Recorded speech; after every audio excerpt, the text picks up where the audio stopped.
ফজরের নামাজ না পড়ে তোমরা যারা ঘুমাও, আমারে মাফ কইরো, আমি তোমাগর একটা শক্ত কথা বলি, মাফ।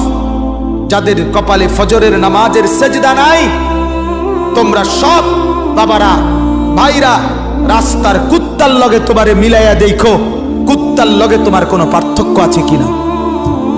সোজা কথা, কুত্তার সাথে মিলাইয়া দেখো, কুত্তার লগে, কুত্তার লগে। ওই জানোয়ার শুধু ঘুমায়, ওই জানোয়ার পেশাব পায়খানা করে, ওই জানোয়ার খাবার খায়, ওই জানোয়ার যৌবনের যৌন চাহিদা পূরণ করে। তুমি জানোয়ার একই রকম। ওই জানোয়ার সেজদা ছাড়া জাগলো, তুমি জানোয়ারও সেজদা ছাড়া জাগলা।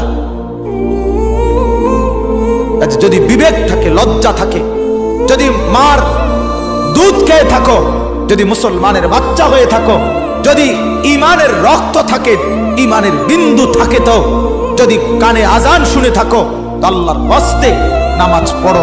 বলো ইনশাআল্লাহ।